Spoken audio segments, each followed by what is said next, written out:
Oke, selamat pagi, saudara-saudara sebangsa dan setanah air. Sudah jam 10 lewat, jadi kita mulai saja pertemuan kita pada pagi hari ini. Saya buka terlebih dahulu. Bismillahirrahmanirrahim. Assalamualaikum warahmatullahi wabarakatuh. Salam. Waalaikumsalam, Pak. Waalaikumsalam. Waalaikumsalam, Pak. Salam, Pak. Selamat pagi semuanya. Ya, semoga Anda semua dalam keadaan baik dan sehat, tidak kurang suatu apapun. Sebelum kita mulai, mari kita awali terlebih dahulu. Seperti biasa, sebelum kita mulai, mari kita awali terlebih dahulu dengan berdoa menurut agama dan keyakinan kita masing-masing. Mudah-mudahan apa yang kita kerjakan membawa banyak berkah dan manfaat bagi kita semua. Berdoa dipersilakan.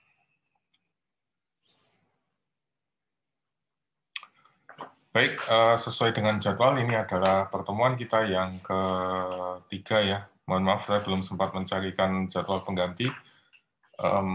Jadi kita masih ketinggalan satu pertemuan, tapi nggak apa-apa, nanti kita bisa kejar kemudian. Lalu kemarin di pertemuan yang kedua, kita sudah membahas tentang paper yang pertama terkait digital economy. Kemudian ada tugas juga, sudah 30 orang yang mengumpulkan. Kemudian hari ini kita akan bahas tentang Managing Innovation and Information. Lalu sudah ada video yang mestinya Anda sudah lihat sebelumnya, dan ada presentasi dari kelompok 2, dari paper yang ditulis oleh Margarita Pagani 2013, Digital Business Strategy and Value Creation. Jadi mungkin langsung saja kelompok 2 silakan mempresentasikan summary-nya atau resume-nya, lalu nanti kita lanjutkan dengan diskusi ya. Silakan kelompok 2, the floor is yours. Oke, terima kasih Pak. Saya screen terlebih dahulu. Mohon maaf Pak, saya masih terdisable buat share screen. Bisa dicoba lagi, Mas. Oke, terima kasih. Oke. Nah, Pak sudah terlihat teman-teman dan Pak semua. Oke. Silakan Mas, sudah terlihat, bisa dimulai. Baik.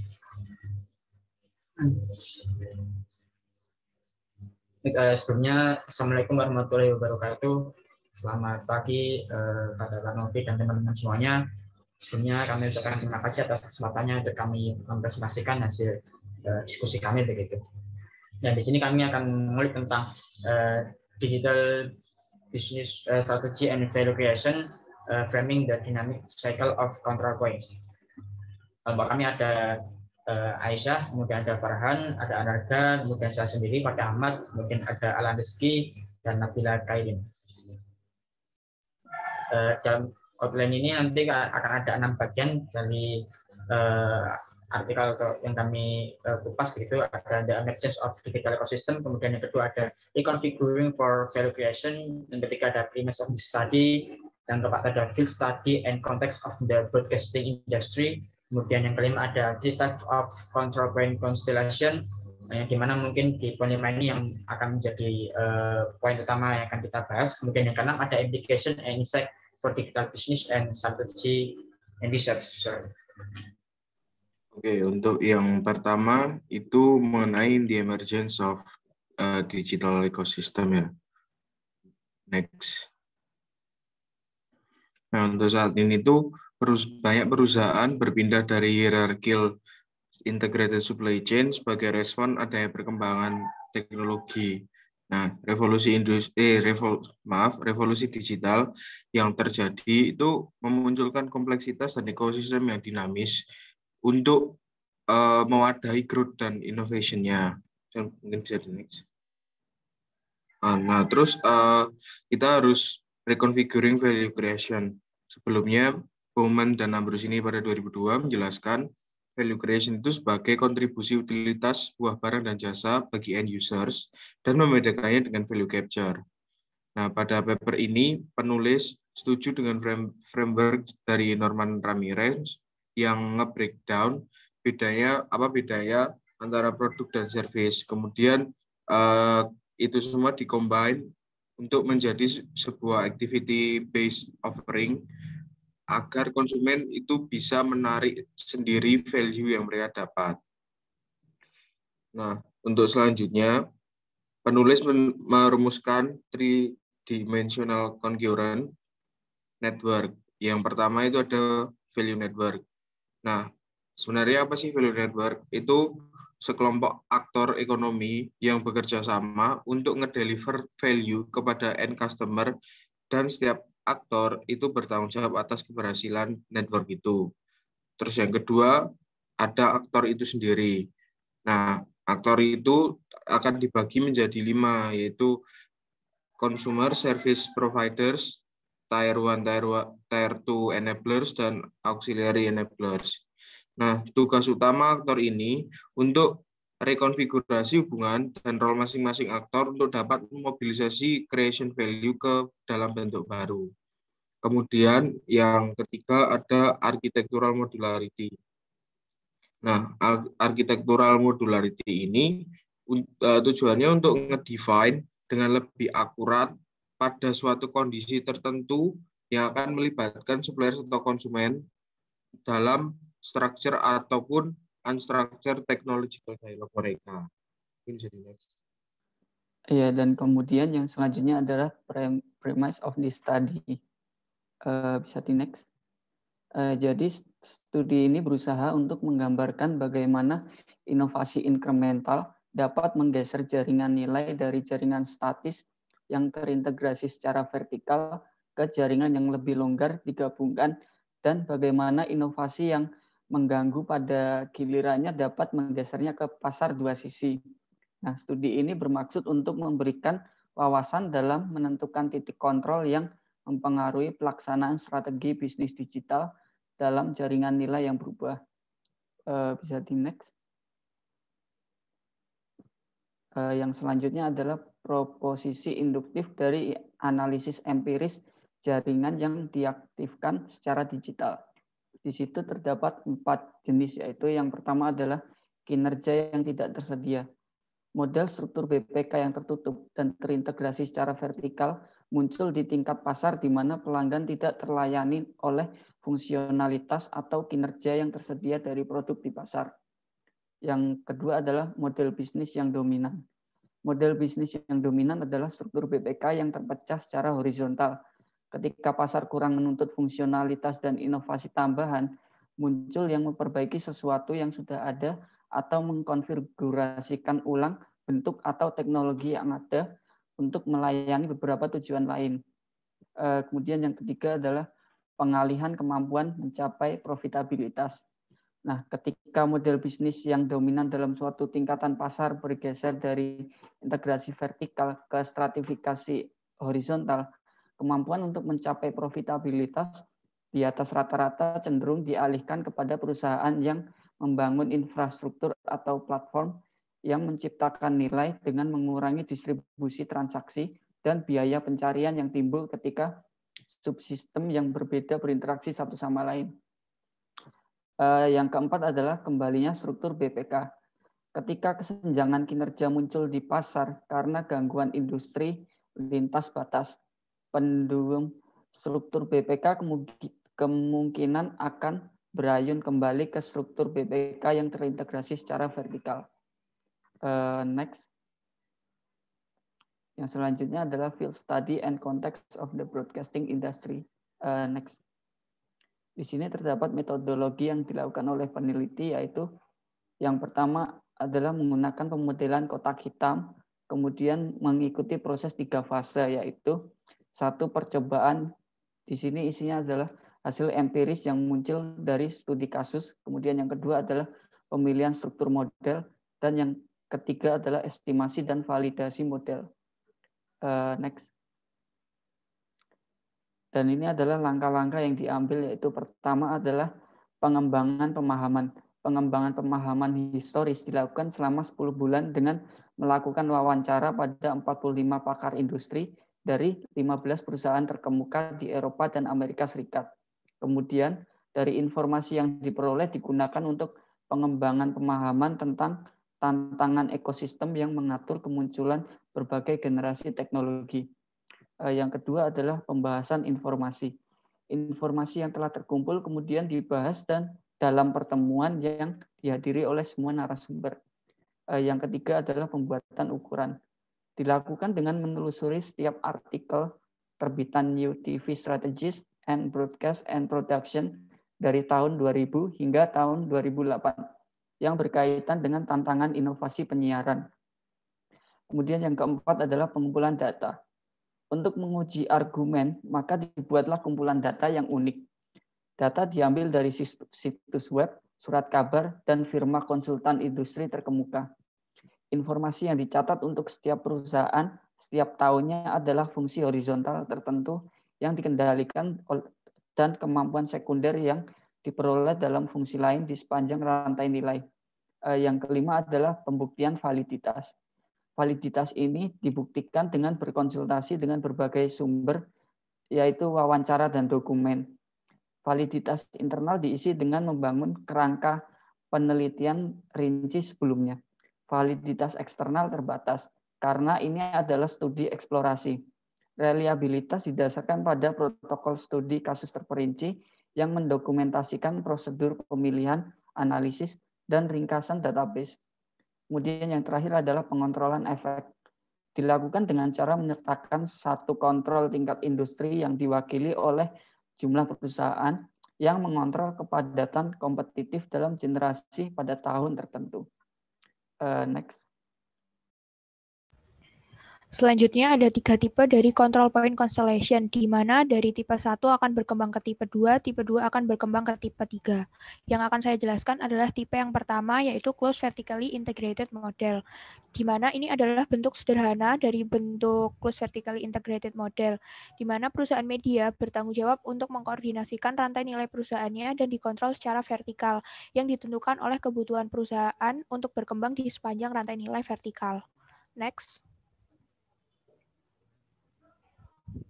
Kemudian pada tahun 1980 sampai 1985, beberapa perusahaan media mencetuskan strategi baru karena dengan alasan mereka ingin mencapai economies of scale dan memperluas pasar dengan cara aliansi, sehingga mereka menggabungkan bentuk vertikal dengan bentuk horizontal, di mana alasan mereka semakin diperkuat dengan adanya faktor-faktor pendorong. Yang pertama adalah risiko terkait permintaan yang tidak pasti dan perubahan pasar yang bergerak cepat. Kemudian adanya penentuan market positioning dan membuka akses ke kapabilitas baru yang sebelumnya tidak dimiliki. Yang ketiga, kemungkinan untuk mengontrol pengguna dan meningkatkan keuntungan dari penjualan produk atau layanan. Yang keempat, beralih ke rantai nilai dengan nilai yang lebih tinggi. Dan yang terakhir adalah adanya persaingan yang kuat antar perusahaan di industri yang sama. Next. Nah, dari model yang telah dikembangkan ini, ada 4 kategori aktivitas primer. Yang pertama ada content creation, multimedia packaging and service, network and infrastructure equipment provision, dan yang terakhir adalah telecommunication service provision, di mana value creation dari model ini adalah mengintegrasikan 4 kategori aktivitas primer yang bertujuan untuk menjamin konten yang menarik dan memperoleh akses untuk mengontrol pengguna. Kemudian value capture dari model ini tergantung pada pemain utama dalam industri yang terlibat karena sifatnya saling ketergantungan dan terintegrasi. Next. Nah, kemudian contoh dari close vertically integrated model adalah serial TV WandaVision, di mana yang kita tahu bahwa serial ini diproduksi oleh Marvel Studio sebagai konten kreatornya, kemudian bekerja sama dengan Disney Plus Hotstar sebagai multimedia packaging and service untuk menayangkan WandaVision ini agar bisa diraih oleh lebih banyak biar bisa ditonton oleh lebih banyak penonton. Kemudian untuk network and infrastructure equipment provision-nya itu adalah smartphone, laptop, tablet, atau smart TV yang kita miliki untuk menonton WandaVision. Dan yang terakhir adalah telecommunication service provision-nya itu bisa menggunakan jaringan atau provider yang kita miliki. Tetapi untuk Telkomsel sendiri memberikan penawaran menarik ketika kita berlangganan Disney Plus Hotstar menggunakan Telkomsel, maka kita akan mendapatkan potongan harga dan bonus kuota, sehingga calon pelanggan itu akan lebih tertarik, di mana dari contoh ini value creation dari model ini telah tercapai karena adanya integrasi. Yang selanjutnya akan dijelaskan oleh teman saya. Terima kasih. Baik, selanjutnya yaitu tentang loosely coupled coalition model. Di sini berawal dari kemunculan sistem penyiaran digital yang menjadi suatu inovasi tambahan atau incremental innovation gitu. Nah, dalam sistem penyiaran digital memungkinkan terjadinya lebih banyak saluran TV, begitu pula layanan interaktif dan konten-konten interaktifnya. Dalam pasar ini juga pasar televisi menjadi lebih kompleks dengan platform dan teknologi yang makin berkembang, memberikan kemampuan dan peluang yang berbeda-beda juga. Value chain dari TV itu juga semakin dikonstruksi, di mana mengarah pada pengembangan value network yang kompleks dan semakin berkembang pesat. Nah, ini contoh perubahan yang terjadi pada digital TV di Italia, di mana di situ mencakup sistem terestrial digital, juga yang kabel maupun yang satelit. Nah, pada jelasnya di sistem ini ada namanya hub firm. Jadi sebuah perusahaan atau dianggapnya sebagai platform pengiriman digital atau digital delivery platform yang mereka memiliki keunggulan dan kekuatan lebih yang diperolehnya melalui posisi sentral dalam value network structure itu. Nah, mereka menggunakan keunggulannya itu sekaligus memiliki peran sebagai leader gitu atau leadership dalam mengumpulkan sumber daya yang tersebar dan kapabilitas dari masing-masing member di dalam network tersebut. Perusahaan-perusahaan ini yang kemudian dilabeli sebagai hub firms gitu karena mereka yang semacam kontrol pusatnya, dan hub firm inilah yang kemudian berusaha untuk create value sekaligus capture value dari jaringan.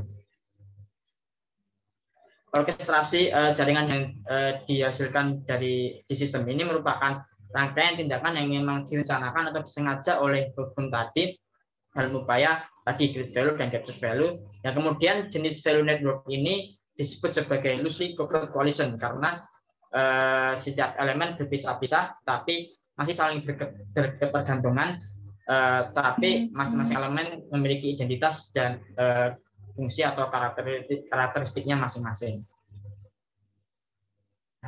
Ini contoh, ini gambaran bagaimana loosely coupled coalition di digital TV yang sesuai yang tadi ini begitu.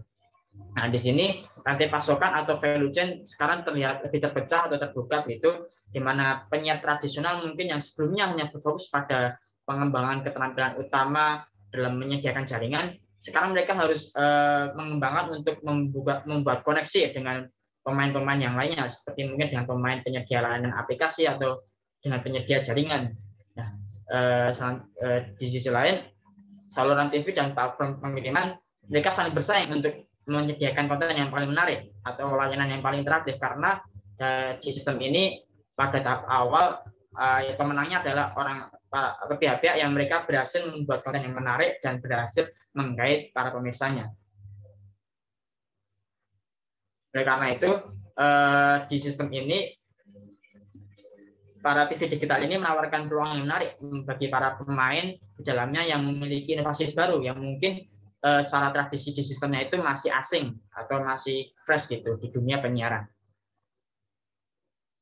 Dalam sistem ini, dalam value creation-nya, atensi pemirsa ditentukan oleh konten dan layanan. Jadi kembali lagi, konten dan layanan yang paling menarik itu yang akan banyak diminati dan akan paling banyak dikonsumsi oleh pemirsanya. Dan titik kontrol value pun akan semakin meningkat seiring dengan bertambahnya saluran TV di sistem ini. Dalam value capture-nya, network operators memiliki keuntungan lebih, seperti yang saya katakan tadi sebagai hub firm-nya gitu. Mereka memiliki status atau kondisi sebagai bottleneck atau semacam titik pusat di mana tiap konten yang ada itu yang muncul dari televisi harus melalui mereka untuk bisa tampilkan gitu. Sedangkan untuk service provider, mereka memperoleh pendapatan langsung dari pengguna atau final user di TV ini. Nah, bagi service provider, cap value yang didapatkan pun pada ujungnya akan didistribusikan di antara tahap-tahap di tiap hulu stage-nya gitu. Sedangkan untuk para broadcaster, mereka memperoleh value-nya itu dari pendapatan tambahan atau dari sumber tidak langsung seperti iklan, di mana iklan di sini merupakan revenue model utama dalam sistem ini di konteks TV. Nah, contoh lain mungkin yang mengaplikasikan sistem loosely coupled system seperti di universitas, rumah sakit, dan kepolisian gitu. Misal di universitas adalah dalam UGM gitu, ada Fakultas Ekonomi dan Budaya, FIB, Visipol sampai FKMK, di mana mereka masing-masing memiliki identitasnya masing-masing dan menjadi suatu gabungan utama yaitu berbentuk Universitas Gadjah Mada. Dan di sini walaupun menjadi suatu bentuk UGM, tapi ketergantungannya tidak terlalu kuat. Misal saat FIB ada rencana, ada suatu event yang memungkinkan aktivitas fakultasnya berhenti, tidak berpengaruh bahwa FIB juga akan pasif gitu, atau juga akan mati karena tidak memengaruhi secara langsung. Selanjutnya ada multi-site platform. Untuk tipe yang ketiga atau multi-sided platforms atau bisa kita sebut sebagai MSP, itu merupakan layanan yang disediakan perusahaan sebagai respon dan inovasi baru atas perubahan struktur pasar yang memiliki fungsi antara lain yang pertama menghubungkan dua atau lebih kelompok yang saling membutuhkan, yang selanjutnya mempermudah berbagai pihak untuk melaksanakan kepentingannya, dan yang terakhir meminimalkan biaya distribusi, transaksi, dan observasi dari berbagai pihak. Untuk pemain utamanya itu ada 3. Yang pertama bisa disebut sebagai end user peers atau pihak-pihak yang menggunakan MSP dengan berinteraksi secara real time dan menjadi bagian dari jaringan sosial yang ada. Mereka juga yang nantinya bisa menyediakan ataupun mengkonsumsi konten yang tersedia dalam MSP. Yang selanjutnya yaitu ada transport peers atau sarana penghubung antar pihak yang terlibat dalam MSP, yaitu network. Dan yang terakhir ada platform atau agregator atau bisa kita sebut sebagai perantara, yaitu tempat di mana end user dapat berinteraksi untuk memenuhi utilitas masing-masing. Seperti gambar yang ada di layar, untuk site 1 sampai site keempat itu yang disebut sebagai end user peers yang nantinya akan terhubung dengan network dan bisa berinteraksi di platform atau agregators yang ada. Next.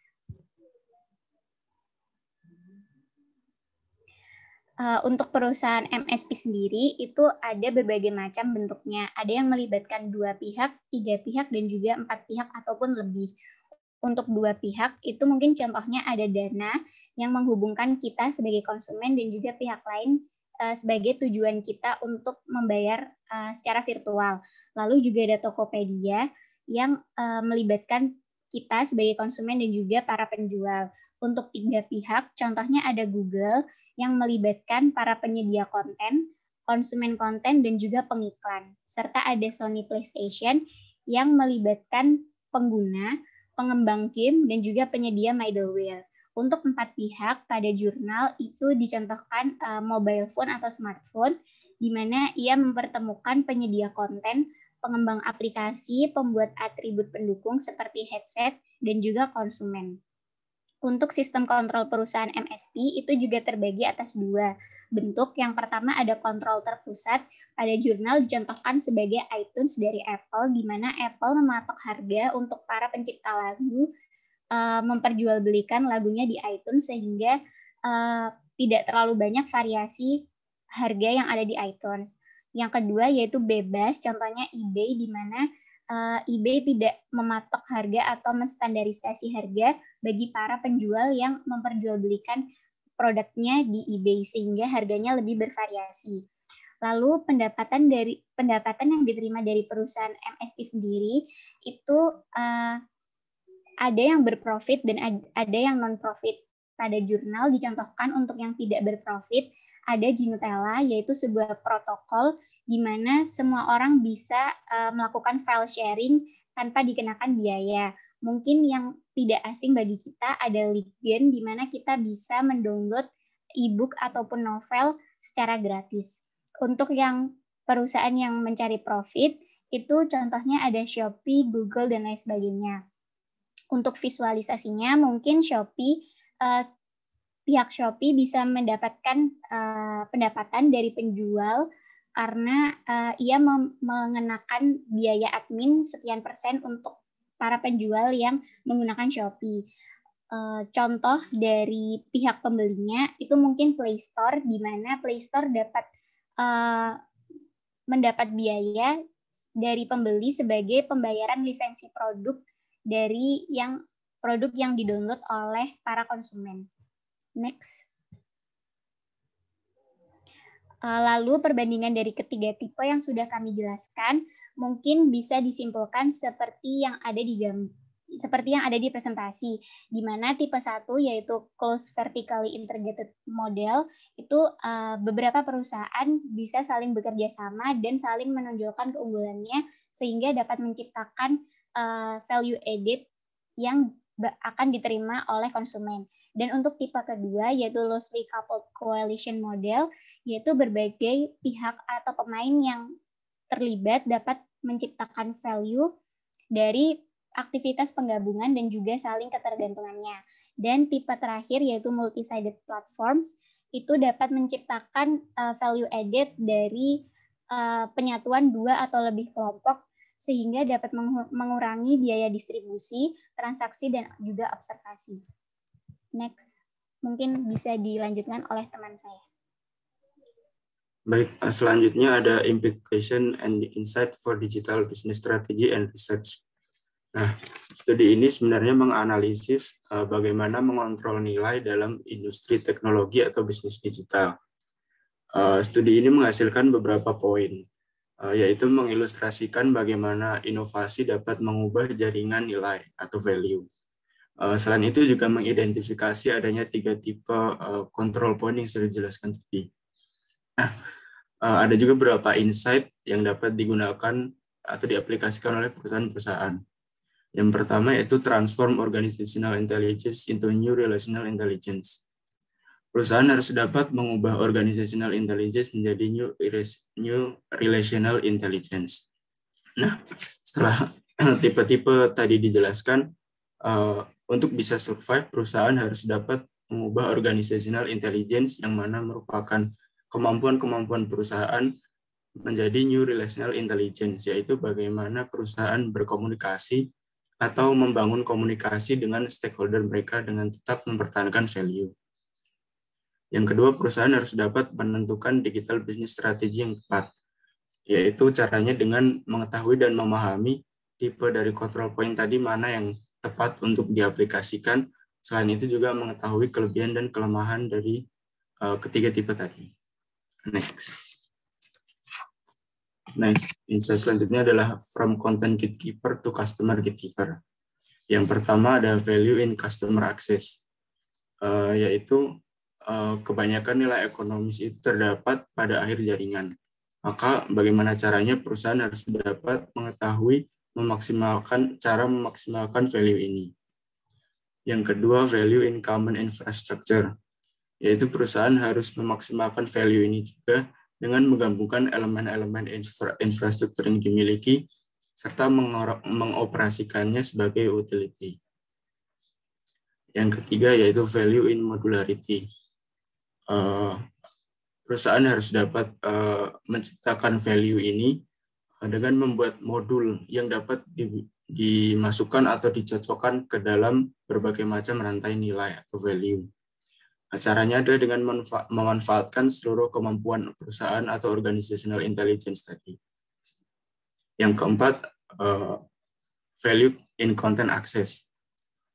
Yaitu hal ini dapat dicapai dengan mengontrol konten, tidak hanya menciptakan konten, tapi juga mengontrol konten yang diciptakan oleh perusahaan secara bertahap, sehingga perusahaan dapat terus berkompetisi secara jangka panjang. Yang terakhir ada value in orchestration, yaitu bagaimana perusahaan harus dapat mengkoordinasikan modul-modul tadi agar selalu selaras sehingga value in orchestration ini tetap terjaga. Next. Sekian dari kelompok kami. Apakah ada pertanyaan? Oke, terima kasih untuk kelompok 2 atas presentasinya. Kita langsung buka aja ya untuk tanya jawab. Silakan dari teman-teman yang lain. Sebutkan namanya dan kelompoknya dan silakan diajukan pertanyaannya. Saya, Pak. Silakan, Mbak. Saya dari Drani, dari kelompok 5, mau bertanya, apakah ada penjelasan atau bentuk konkret dari fungsi multi-site platform atau MSP yang dapat meminimalkan biaya seperti distribusi, transaksi, maupun observasi? Makasih. Mau langsung dijawab atau ditampung dulu? Kelompok 2. Mungkin bisa untuk ditampung dulu, Pak. Oke, baik. Yang lain, silakan. Mungkin kita buka 3 pertanyaan dulu aja ya. Oke, permisi Pak. Yuk. Saya Ardana dari kelompok 3. Saya punya pertanyaan untuk kelompok 2. Jadi di artikel tersebut ada yang namanya double helix model, yang mana model itu menjelaskan kalau yang pertamanya struktur bisnis itu yang bentuknya vertical integration, lama-lama akan berubah ke horizontal karena ada berbagai pressure itu. Dan berikutnya akan balik lagi ke vertical integration karena ada berbagai pressure juga gitu.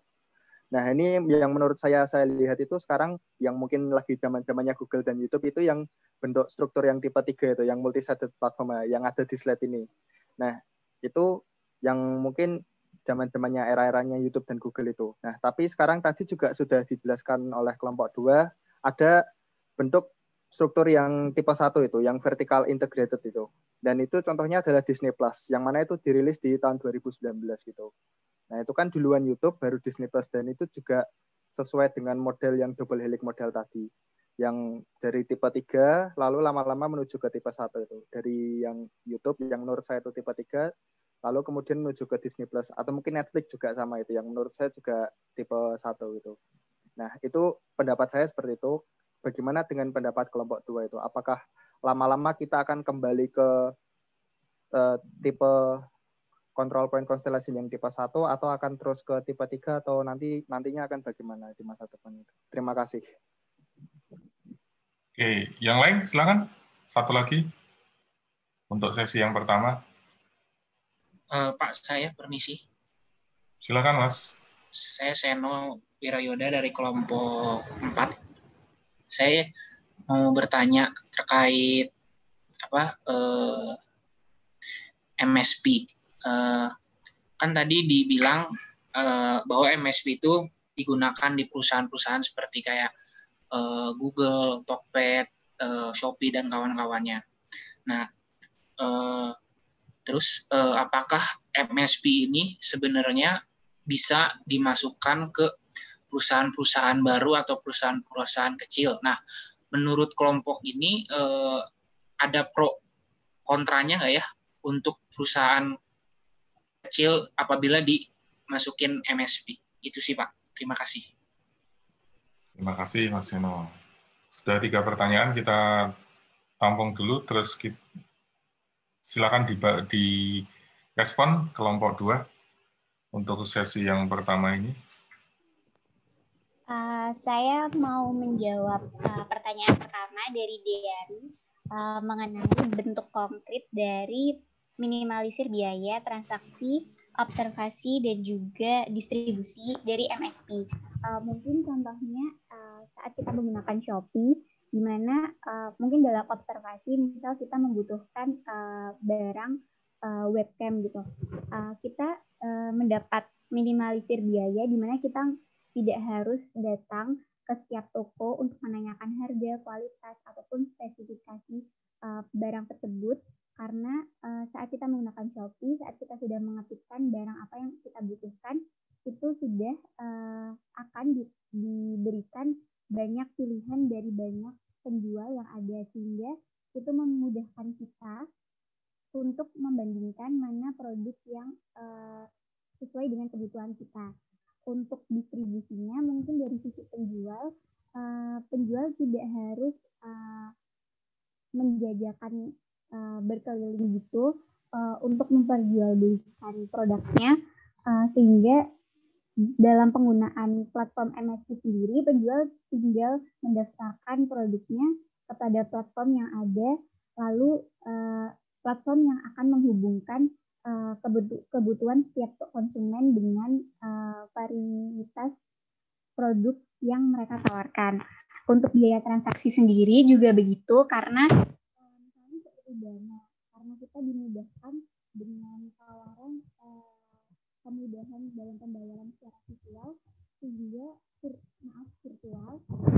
kita juga mendapatkan banyak sekali minimalisir biaya yang mungkin sebelumnya kita tidak dapatkan.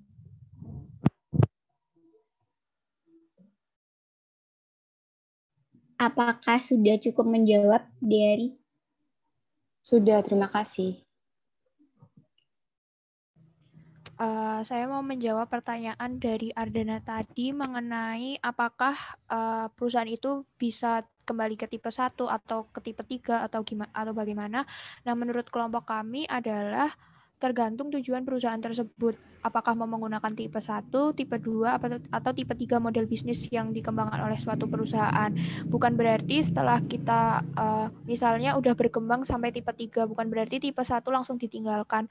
Melainkan kembali lagi ke tujuan perusahaan dan kebutuhan perusahaannya itu seperti apa. Apakah model bisnisnya cocok untuk dipakai di tipe 3 atau cocok di tipe 2. Kurang lebih seperti itu. Terima kasih. Apakah sudah menjawab? Oke, sudah cukup. Terima kasih. Untuk pertanyaan ketiga dari Seno mengenai MSP jika dipraktekkan dalam perusahaan kecil.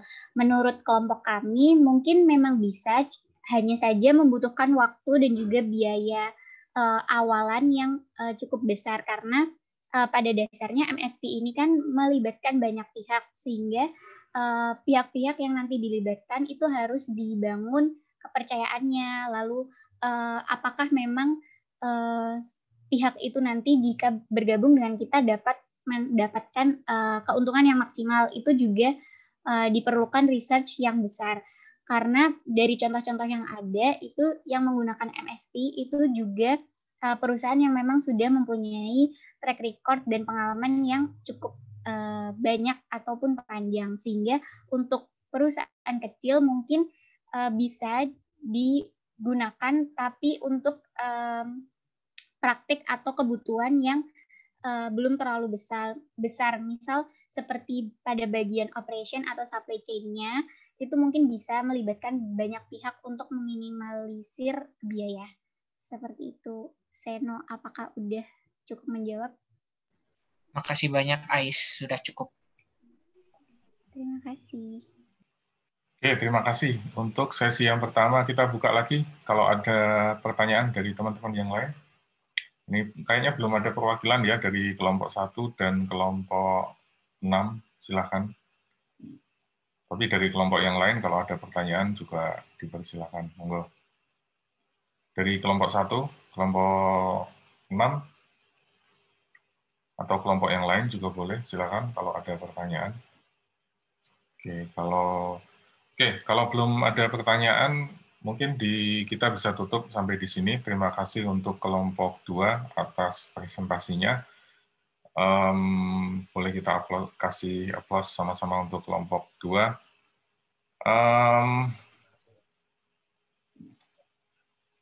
Ada beberapa hal yang perlu diperhatikan ya di sini. Jadi pada saat Anda sekalian melakukan analisis atas paper yang sudah dibuat, mungkin jangan sekedar membuat semacam summary ya, tapi kalau bisa lebih dikritisi, kemudian lebih dianalisis secara mendalam. Kemudian kalau memungkinkan juga Anda bandingkan, Anda baca paper-paper yang lain, walaupun itu tidak wajib, tapi dibaca sekilas saja, supaya Anda punya perbandingan begitu tentang topik-topik tentang topik inti dan topik terkait lainnya, sehingga Anda punya pemahaman yang lebih komprehensif.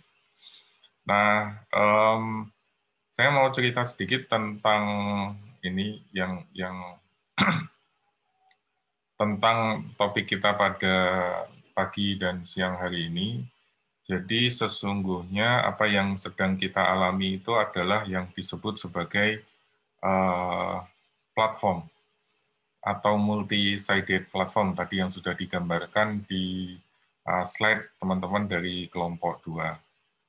Ada yang menarik di sini, Mas dan Mbak sekalian, bahwa di tahun 2008, di zaman dulu, Kalau Anda lihat perusahaan-perusahaan besar yang mendominasi, yang mempunyai valuasi cukup tinggi, itu adalah perusahaan-perusahaan konglomerasi, perusahaan-perusahaan old school ya, seperti misalnya Exxon, kemudian General Electric, kemudian Shell, kemudian AT&T, dan seterusnya. Kemudian kalau Anda perhatikan di sini, perusahaan-perusahaan yang punya valuasi besar di tahun 2008 itu umumnya perusahaan-perusahaan yang cukup tua, 1.800, 1.900, dan seterusnya.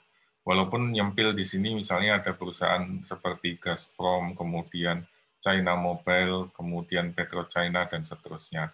Tapi mereka sudah ada sejak lama ya, seperti perusahaan-perusahaan Cina tadi, cuman baru mulai membuka diri terhadap masyarakat yang lebih luas itu belakangan. Nah, kalau kita bandingkan dengan 2018, Anda bisa lihat di sini bahwa perusahaan-perusahaan yang muncul itu adalah perusahaan-perusahaan berbasis platform digital seperti Apple, kemudian Google, kemudian Microsoft, kemudian Amazon, kemudian Facebook, kemudian Tencent, kemudian Alibaba, itu semua adalah perusahaan-perusahaan yang berbasis pada platform digital. Kemudian kalau kita bandingkan usianya, mereka ini relatif muda.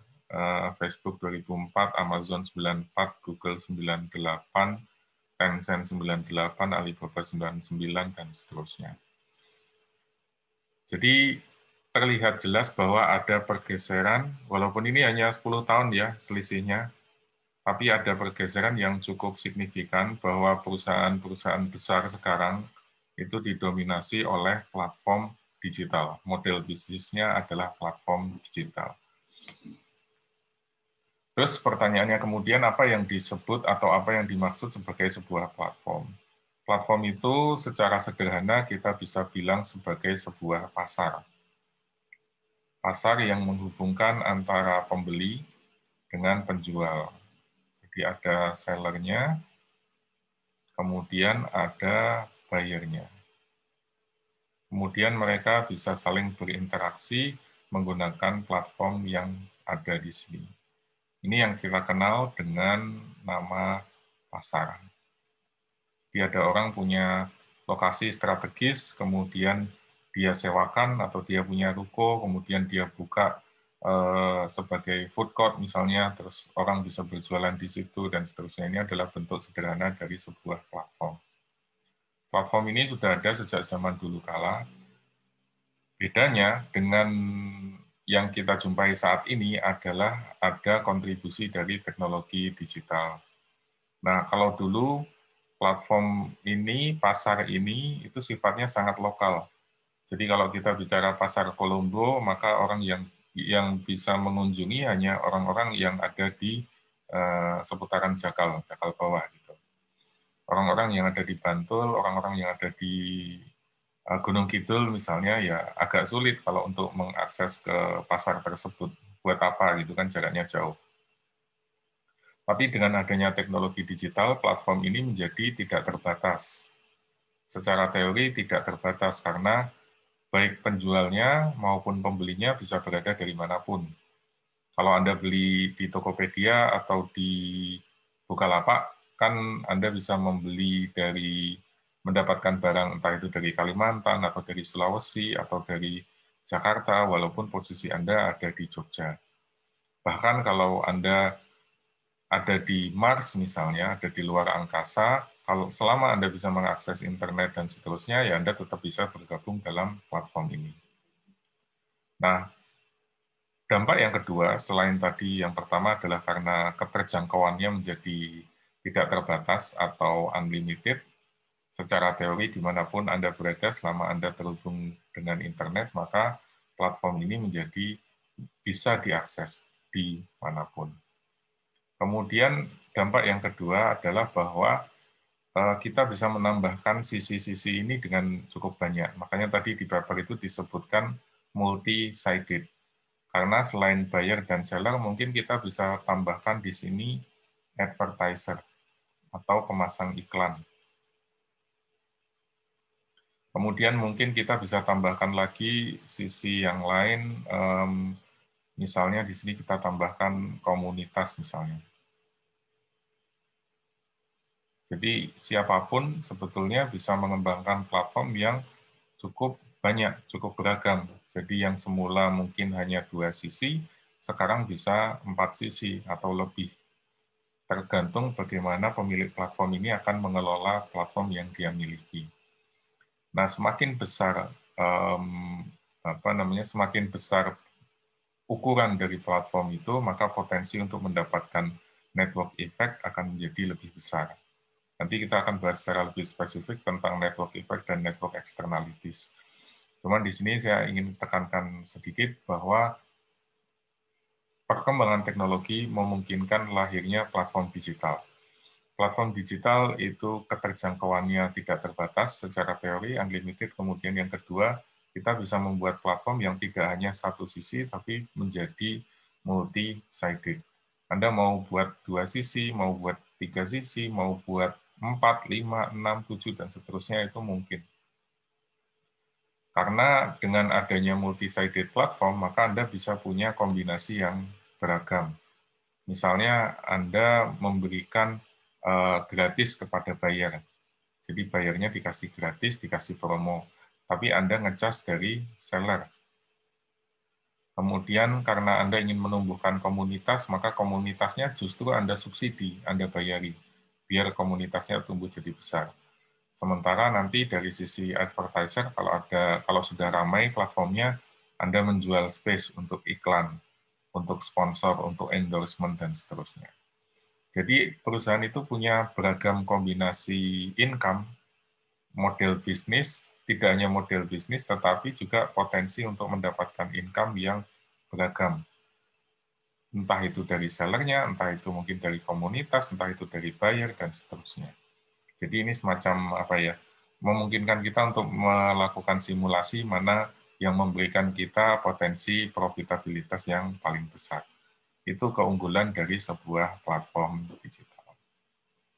Sampai sini dulu mungkin ada komentar atau pertanyaan dari Anda. Silakan kalau ada. Kalau belum, saya lanjutkan sedikit barangkali ya. Kalau belum, nah, mengapa platform digital itu menjadi penting?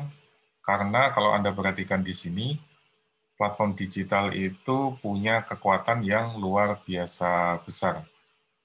Jadi platform digital punya potensi yang luar biasa besar, walaupun dia berdiri masih sebentar nih, misalnya BMW, itu kan memberikan jasa transportasi, menjual mobil, berdiri tahun 1916. Kemudian kalau kita bandingkan Uber, ya dia bukan pembuat kendaraan, tapi sama-sama memberikan layanan transportasi. Dia baru berdiri tahun 2009. Sama juga dengan Marriott misalnya, dia memberikan jasa perhotelan, sudah berdiri tahun 1927, sementara Airbnb baru berdiri tahun 2008. Walt Disney yang tadi Anda singgung dalam presentasi itu sudah berdiri tahun 1923, bandingkan dengan Facebook yang sama-sama, mungkin kita bisa bilang sama-sama menghasilkan konten, ya, berdiri tahun 2004. Kemudian IBM itu berdirinya 1911 dibandingkan dengan Salesforce berdirinya 1999. Atau New York Times yang paling tua 1851 bandingkan dengan Twitter yang baru berdiri tahun 2006. Tapi coba Anda lihat jumlah pekerjanya atau karyawannya. Perusahaan-perusahaan yang old school ini mempekerjakan karyawan begitu banyak. Sementara perusahaan-perusahaan yang baru, yang berbasis platform digital, itu karyawan yang dipekerjakan jumlahnya mungkin hanya 10%-nya, atau tidak terlalu banyak, ya, kecuali mungkin Twitter dan New York Times yang jumlahnya agak comparable. Lalu yang lebih mengejutkan lagi kalau Anda bandingkan dengan market cap-nya. Uber ternyata punya market capitalization yang lebih tinggi daripada BMW. Kemudian Airbnb dan Marriott hampir sama. Kemudian Facebook, market cap-nya jauh lebih tinggi daripada Walt Disney, bisa 3 kali lipat. Salesforce hampir sama. Nah, ini yang menarik. Twitter 25 banding 6. Market cap-nya 4 kali lipat lebih besar daripada New York Times, perusahaan yang berdiri jauh lebih tua bila dibandingkan Twitter.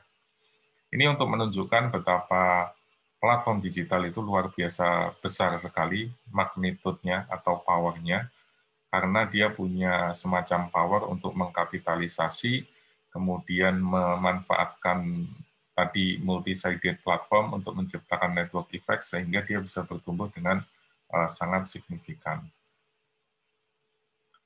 Ini ya tadi ini yang barusan tadi saya sampaikan, betapa kalau kita breakdown satu persatu, perusahaan-perusahaan platform digital itu punya rasio magnitude yang jauh lebih besar bila dibandingkan perusahaan-perusahaan yang konvensional. Bagaimana dengan di Indonesia? Ini yang menarik. Kalau kita bandingkan dengan platform yang ada di Indonesia seperti Bluebird dan Gojek misalnya, sama-sama bergerak di bidang transportasi, maka ada yang menarik di sini. Bluebird polanya hampir sama ya. Bluebird itu berdiri 1972, lebih tua bila dibandingkan Gojek yang baru berdiri tahun 2009. Jumlah karyawannya Bluebird lebih banyak bila dibandingkan Gojek, tapi market cap-nya Anda bisa lihat di sini 100 kali lipat, hampir 100 kali lipat lebih besar. Jadi market cap-nya Bluebird hanya 0,1 miliar US dollar, market cap-nya Gojek bisa sampai 9,5 miliar US dollar. Lalu kalau kita kaitkan dengan apa yang tadi sudah dibahas di dalam paper. Jadi di dalam paper tadi Anda sudah presentasikan bahwa ada pergeseran atau ada perubahan dari bisnis yang vertically integrated menjadi loosely coupled. Jadi yang semula closely vertically integrated menjadi loosely coupled coalition model, kemudian sekarang menjadi multi-sided platform. Jadi ada pergeseran dari A ke B, kemudian B ke C. Nah, dari literatur yang lain, misalnya ini dari risetnya Bain & Company, juga ada pergeseran yang hampir sama nih, teman-teman sekalian. Jadi di tahun 1950-an sampai tahun 1980-an, kebanyakan negara-negara kan baru selesai Perang Dunia Kedua ya, sehingga mereka istilahnya baru bersih-bersih ya, baru beres-beres, memperbaiki perekonomiannya, kemudian mungkin menumbuhkan lapangan pekerjaan, membangun industri, kemudian membuat konsolidasi, dan seterusnya. Oleh karenanya, sistem perekonomiannya lebih banyak terpusat mengandalkan central planning. Ini yang terjadi di tahun 1950-an sampai 1980-an. Kemudian parenting modelnya adalah menggunakan operator, jadi negara itu menjadi semacam pemilik, begitu, penguasa, kemudian memberikan izin untuk beroperasi, namanya operator, kepada perusahaan-perusahaan. Kalau di Indonesia itu istilahnya adalah BUMN atau state-owned company. Perusahaan-perusahaan ini mendominasi di tahun 1950-an sampai tahun 1980-an. Sifatnya tersentralisasi, kemudian karena dekat dengan pemerintah, maka lobby ini menjadi sangat kuat. Lalu karena tersentralisasi, maka segala bentuk keputusannya top-down, dari atas ke bawah. Kemudian ada juga perusahaan-perusahaan yang selain tadi BUMN adalah perusahaan-perusahaan yang dikelola oleh keluarga. Ini yang kemudian melahirkan konglomerasi. Misalnya kalau di Indonesia itu ada Astra, kemudian ada Lipo, kemudian ada Sinarmas, kemudian ada banyak sekali. Perusahaan-perusahaan ini walaupun dia swasta, tetapi dia pada dasarnya juga operator karena diberikan semacam keleluasaan oleh pemerintah untuk menangani sektor atau bisnis tertentu. Misalnya di zaman itu, di Indonesia itu terkenal seperti hak pengelolaan hutan, atau hak untuk mengelola bidang atau industri tertentu, dan seterusnya. Ini yang kemudian melahirkan apa yang kita kenal sebagai konglomerasi. Kemudian di tahun 90-an muncul paradigma baru yang disebut sebagai liberalisasi. Liberalisasi ini lahir karena kompetisinya semakin ketat, kemudian pertumbuhannya, tekanan untuk mendorong pertumbuhan itu cukup besar. Sehingga pemerintah itu perannya bergeser menjadi seperti strategic controller. Pemerintah tidak bisa mengatur, mengendalikan semuanya. Apalagi kalau Anda ingat tahun 90-an akhir itu kan ada krisis ekonomi yang cukup besar. Itu adalah salah satu bentuk bahwa pemerintah atau negara itu tidak mungkin mengendalikan semuanya sendirian secara terpusat, tersentralisasi, karena kekuatan market itu jauh lebih besar. Kemudian di sini ada tuntutan untuk melakukan globalisasi. Karena ya kita tahu ya tahun 90-an itu teknologi komunikasi sudah mulai berkembang, kemudian batas-batas sekat-sekat antar negara juga sudah mulai hilang, ada banyak perjanjian bilateral, multilateral, kerjasama antar satu negara dengan negara lain yang mendorong globalisasi semakin tumbuh cepat.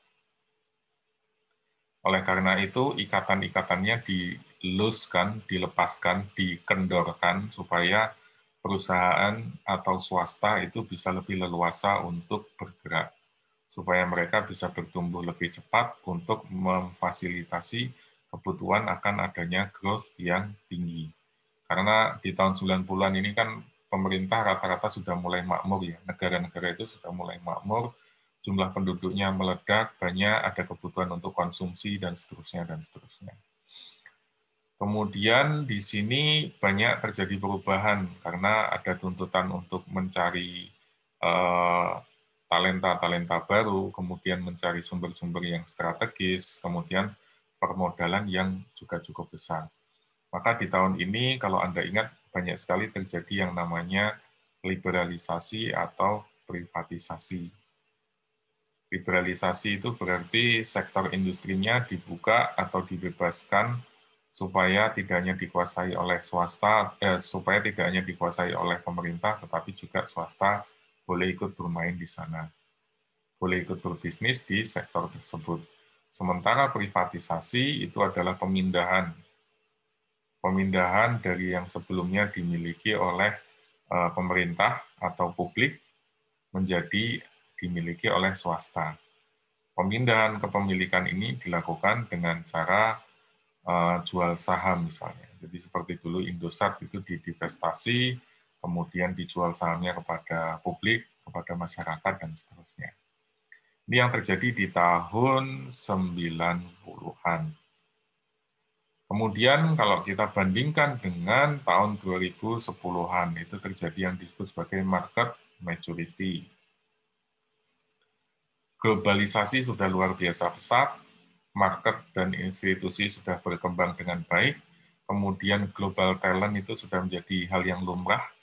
Jadi orang Indonesia kerja di Amerika, orang Amerika kerja di Dubai, orang Inggris kerja di Australia, orang Australia kerja di Vietnam, dan seterusnya itu sudah menjadi hal yang lumrah. Demikian pula dengan capital. Investasi itu bisa datang dari mana saja. Tidak hanya dari Amerika, tapi juga dari Eropa, mungkin dari China, mungkin dari India, mungkin dari negara-negara lain, dari Jepang, dan seterusnya. Kemudian di sini ada pergeseran lagi, pemerintah menjadi semacam strategic architect plus aktif shareholder. Jadi yang sebelumnya tadi BUMN dimiliki sendiri, sekarang sudah mulai banyak dilepas kepada publik, sehingga kepemilikan atau penyertaan modal di BUMN ini menjadi lebih berkurang, walaupun pemerintah masih menjadi pemegang saham kendali. Kemudian pemerintah membuat semacam semacam umbrella gitu ya, payung besar perusahaan negara ini mau dibangun dengan sistem perekonomian seperti apa dan seterusnya. Lalu sebagai dampak dari adanya teknologi, inovasi dan globalisasi ini menjadi semakin kencang, semakin cepat. Dan ini yang terjadi di tahun 2010-an.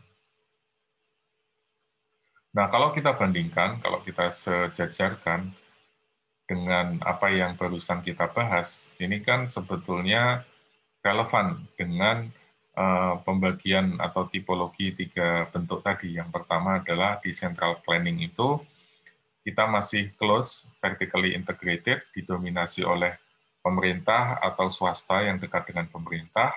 Kemudian di tahun 90-an liberalisasi ini loosely coupled, sudah mulai ikatan-ikatannya itu sudah mulai longgar. Jadi kalau dulu setiap grup itu cenderung eksklusif ya, Mas dan Mbak sekalian. Misalnya seperti Indofood itu menguasai dari hulu sampai ke hilir. Dia punya Indofood, dia punya Bogasari, dia punya perusahaan kelapa sawit, dia punya perusahaan logistik, dia punya perusahaan distribusi, dan seterusnya. Kemudian grup lain juga ada yang memiliki bisnis dari hulu sampai ke hilir juga. Ada yang punya misalnya pabrik pengolahan kertas, pulp and paper, kemudian ada juga pabrik yang punya konsesi lahan hutan, kemudian ada yang memiliki jaringan distribusi dan logistik, ada yang memiliki bank, dan seterusnya. Semuanya terintegrasi secara vertikal. Tapi konglomerat 1 dengan konglomerat 2 itu tidak terhubung. Mereka itu terhubung kalau misalnya besanan, ya, misalnya grup 1 itu menikah dengan anaknya pemilik dari grup 2, nah, baru mungkin akan terjadi semacam konsolidasi. Tapi kalau itu tidak terjadi, ya nggak ada apa-apa, jadi mereka berdiri sendiri. Tapi itu berubah ketika kita memasuki tahun 1990-an, adanya tuntutan untuk kompetisi dan globalisasi membuat perusahaan mau nggak mau harus mulai loosely coupled, harus mulai membuka diri. Ini yang tadi sudah diceritakan di paper Anda. Jadi kalau di sini dulu itu lebih banyak terjadi value creation karena semua itu dibuat sendiri, diciptakan sendiri, dimiliki sendiri, kemudian dijual sendiri. Maka kecenderungannya perusahaan itu lebih banyak mengandalkan proses value creation. Tapi semakin ke kanan, kita dibutuhkan atau dituntut untuk melakukan value capture. Jadi mencoba mendapatkan value tidak dari internal perusahaan, melainkan dari sumber-sumber lain yang ada di luar perusahaan. Oleh karena itu, inilah yang menjadi alasan kenapa perusahaan kemudian membuka diri loosely coupled. Mereka coba hire konsultan asing, mereka coba mengakuisisi perusahaan yang berada di luar kelompok bisnisnya, mereka mungkin membuat semacam kerjasama atau aliansi strategis, dan seterusnya. Kemudian di tahun berikutnya atau periode berikutnya, lahirlah multi-sided platform, tadi yang saya sampaikan sebagai dampak dari perkembangan teknologi. Value capture ini menjadi semakin mudah untuk dilakukan karena yang menjadi alasan kenapa perusahaan itu melakukan value capture adalah karena dia tidak bisa mendapatkan sumber-sumber value dari dalam perusahaannya sendiri. Oleh karena itu dia coba cari dari perusahaan lain, entah itu melalui misalnya bikin joint venture, kerjasama strategis, bikin aliansi, atau yang lainnya. Nah, kenapa value capture ini bisa terjadi? Ini juga menarik karena semakin ke sini kita akan semakin, kalau dulu Anda ingat di Adam Smith itu mengatakan konsep tentang labor specialization, semakin kemari itu skill atau talenta itu menjadi juga semakin terspesialisasi, semakin fokus, semakin unik, semakin niche, dan seterusnya. Konsekuensinya, perusahaan mungkin tidak memiliki skill yang dibutuhkan atau resources yang dibutuhkan saat itu. Oleh karena itu, dia tidak mungkin untuk create sendiri, maka dia capture dari pihak luar. Nah, situasi inilah yang kemudian membuat kenapa ada pergeseran dari bentuk 1 menjadi bentuk 2, kemudian sekarang menjadi bentuk yang ketiga. Nah, bagaimana bentuk yang akan datang? Ya, ini masih menjadi pembahasan. Nanti kita diskusikan secara lebih spesifik pada saat kita membahas tentang platform. Tapi kalau ada pertanyaan, silahkan sampai sini dulu. Kalau ada komentar atau pertanyaan dari Anda. Tadi kayaknya ada yang nulis di kolom chat. Silahkan kalau mau disampaikan. Halo, Mas, Mbak. Suara saya bisa terdengar kan? Bisa, Pak. Bisa, Pak. Bisa, Pak. Oke, silakan kalau ada komentar atau pertanyaan dulu mungkin sebelum saya lanjutkan.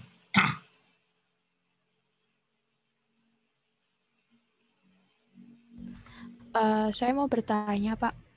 Ya, silakan, Mbak. Yang di tipe 3, berarti kan makin ke kanan ini peran pemerintah semakin nggak ada.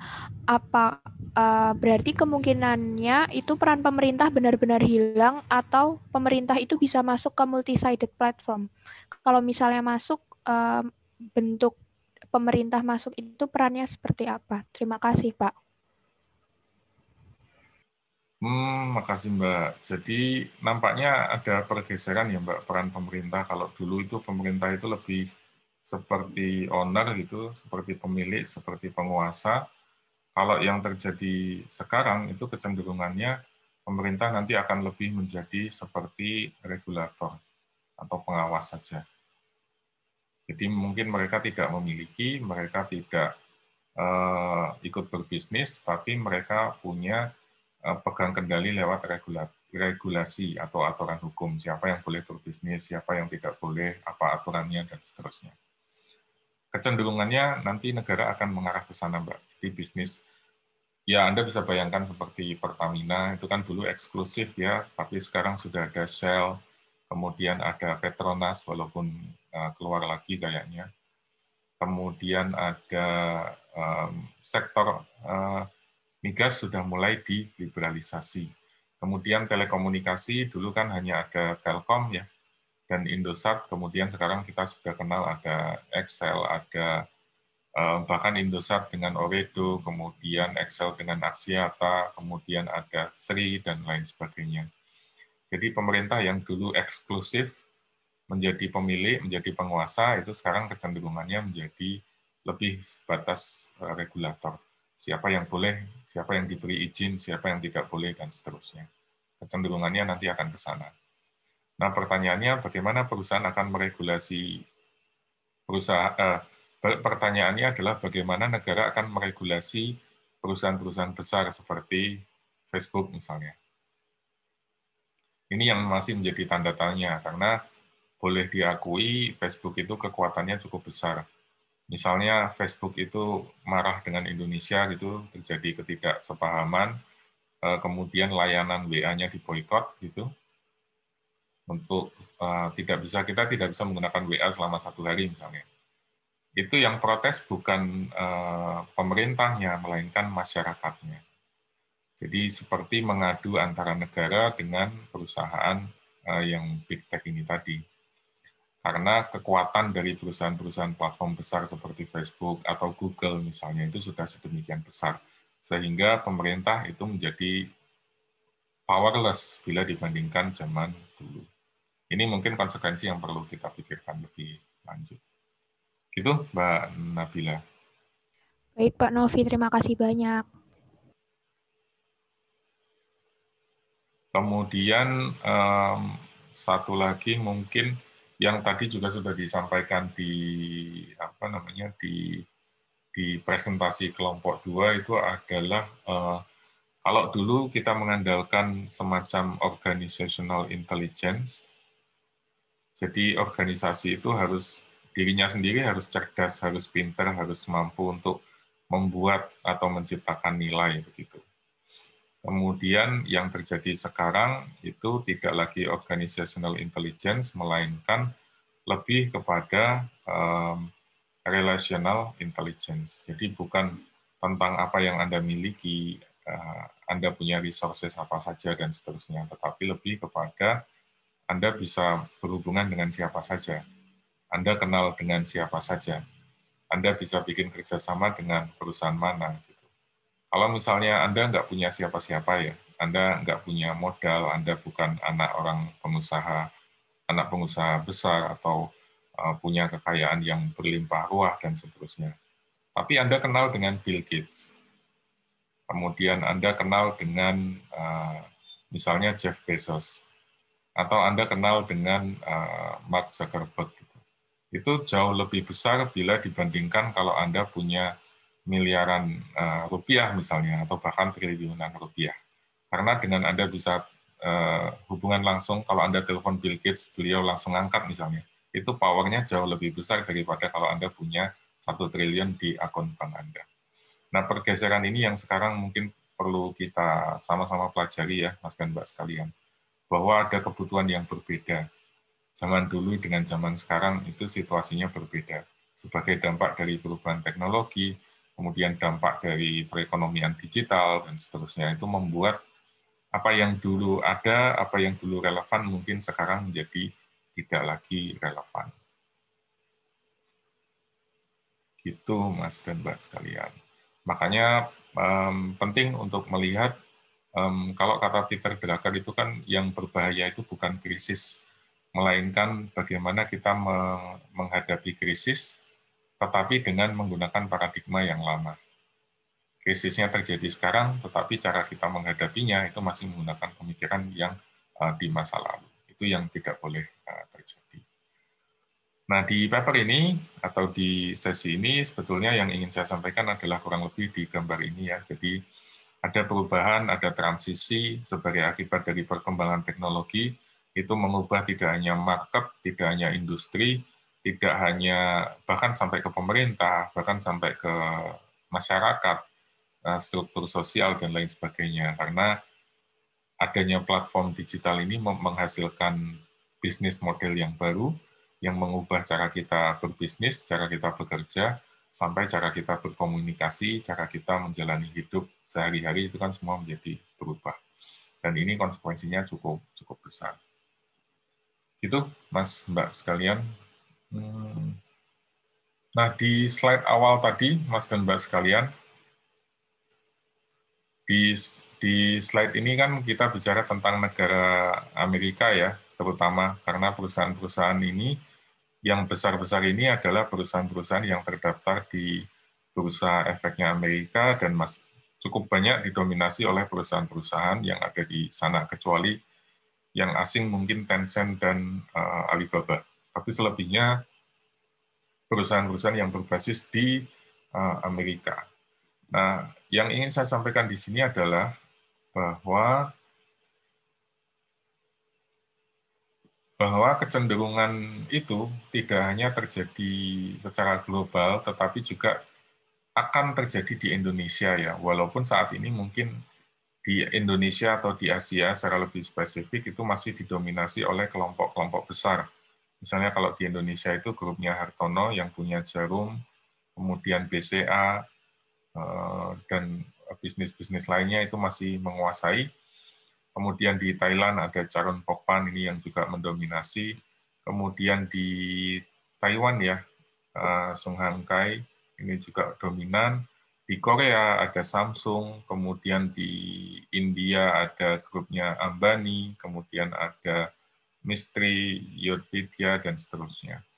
Jadi perusahaan-perusahaan di Asia Tenggara itu mungkin memang masih menggunakan paradigma lama, masih menggunakan struktur yang tadi berbentuk closely vertical dan loosely coupled. Jadi mungkin sebagian besar masih konglomerasi dan mungkin agak terbuka sedikit menjadi loosely coupled. Tapi saya menduga nanti akan terjadi pergeseran dalam waktu singkat untuk berubah lagi menjadi multi-sided platform seperti yang terjadi di Amerika dan negara-negara besar lainnya. Kalau dibandingkan ya misalnya, walaupun old school ekonomi ini, konglomerat besar yang vertically integrated, yang loosely coupled ini masih mendominasi di Asia, tapi kalau kita lihat sektor teknologinya di Asia Tenggara itu sudah mulai catching up. Walaupun jumlahnya masih kecil ya.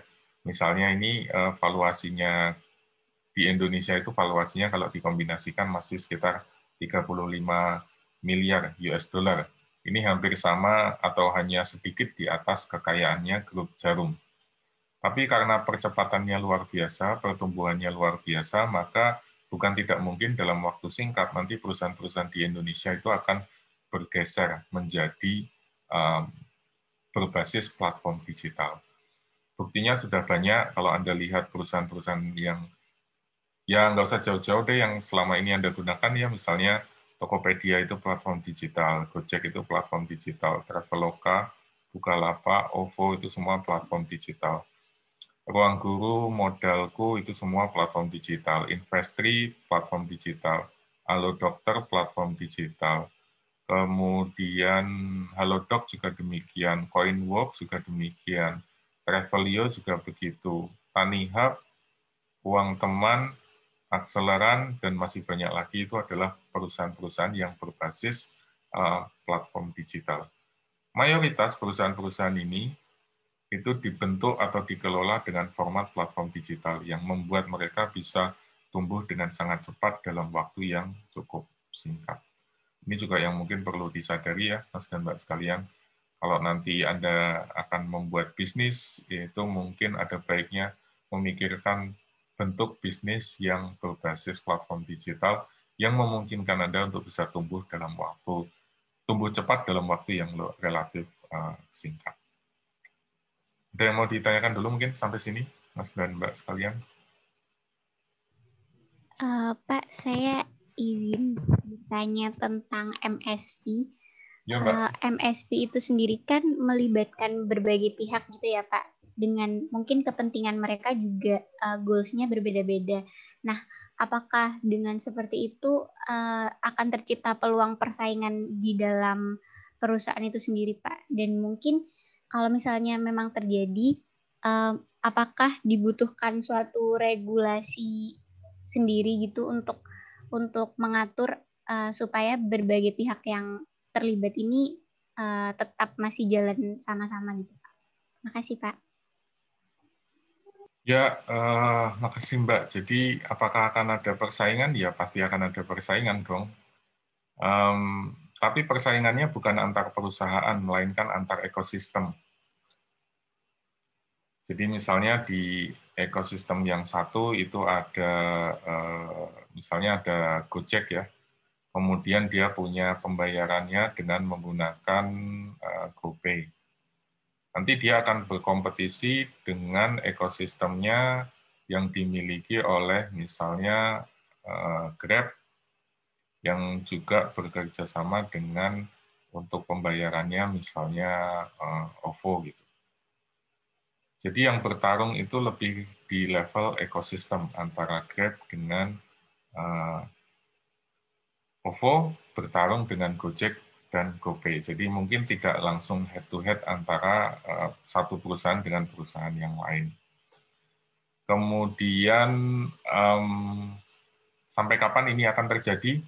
Ya, kalau saya menduga karena adanya network effect dan network externality, biasanya nanti akan timbul satu pemain besar yang memonopoli, yang menguasai sektor tersebut. Kemudian nanti ada ada perusahaan-perusahaan kecil yang lain yang lebih yang ukurannya lebih spesifik, yang mungkin lebih niche, yang menguasai market tertentu. Kira-kira begitu, Mbak.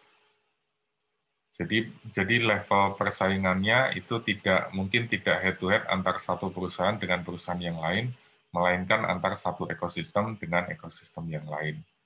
Sebagai contoh, kalau kita misalnya lihat di sektor di sektor social networking ya, di sosial media atau di social network itu kan yang paling berkuasa adalah Facebook. Facebook ini menjadi perusahaan yang sangat dominan, menguasai market, kemudian cukup besar mengkapitalisasi pasarnya, kemudian hampir di semua negara, hampir di semua segmen pasti ada Facebook misalnya. Ini adalah Facebook. Tapi apakah dia tidak punya pesaing? Pesaingnya ada, tapi dalam jumlah atau ukuran yang relatif kecil. Jadi di periferi atau di pinggiran ini mungkin ada perusahaan-perusahaan kecil yang memberikan layanan social network, tapi untuk keperluan yang lebih spesifik, sehingga mungkin tidak head-to-head ke Facebook, atau sebaliknya kalau Facebook mau menghajar, mengakuisisi perusahaan-perusahaan ini, nggak worth it, karena bukan tandingannya. Sebagai contoh, kalau Facebook ini kan untuk yang umum ya, mungkin untuk yang spesifik ada social networking untuk orang-orang yang suka berolahraga misalnya. pakai Strava misalnya. Atau social networking untuk orang-orang yang ingin cari kerja menggunakan LinkedIn misalnya. Itu kan juga ada yang jumlahnya lebih spesifik dan lebih kecil. Kemudian social network untuk orang-orang yang jadi programmer di GitHub atau di Stack Overflow itu kan juga ada, walaupun jumlahnya jauh lebih kecil. Lalu social network untuk orang-orang yang misalnya hobi fotografi, itu kan juga ada lagi. Atau social network untuk orang-orang yang mau cari jodoh pakai Tinder misalnya, itu kan juga ada. Mereka ini ukurannya kecil, apakah bisa disebut pesaing? Ya mungkin bisa, tapi tidak bisa head to head dengan mereka yang sudah mendominasi, yaitu Facebook dengan segala ekosistemnya. Kalau Facebook masuk atau ingin mengakuisisi atau ingin menghajar perusahaan-perusahaan ini, nggak worth it buat Facebook, tapi mereka tetap ada. Nah, ke depan mungkin strukturnya akan seperti ini, Mbak. Jadi multi-sided platform itu di masing-masing industri akan didominasi satu perusahaan besar, tapi ada perusahaan-perusahaan kecil yang hidup berdampingan. Ini berbeda dengan apa yang terjadi sebelumnya.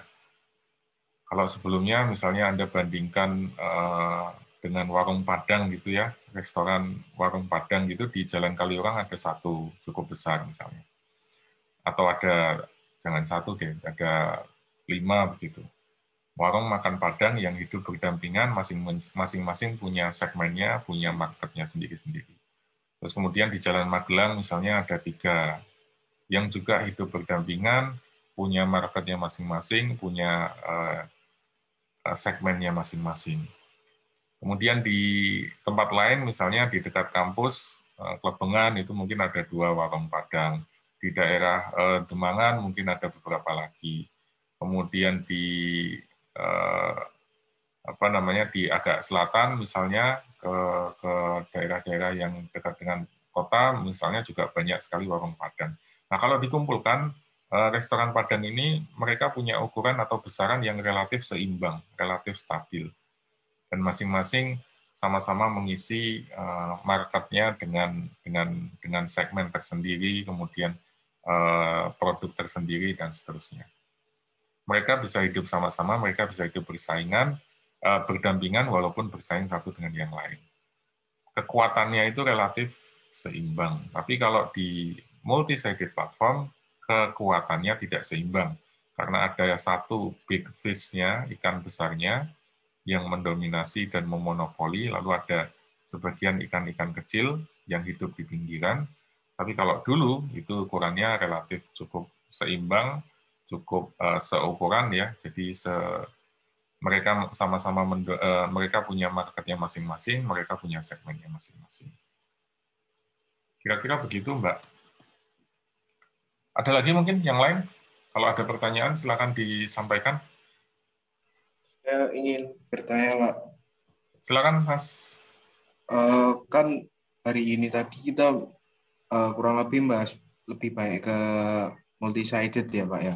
Ya. Dan ataupun perkembangan teknologi lainnya. Nah, yang saya tanyakan itu aplikasi pengaplikasian adanya perkembangan teknologi ini bagi small business itu apakah lebih baik itu bisa mengakses semuanya, dalam artian bisa mengaplikasikan semuanya, atau sebenarnya kita perlu tahu lagi bagaimana bisnis modelnya small business tersebut dan ekosistem yang sudah ada di industrinya.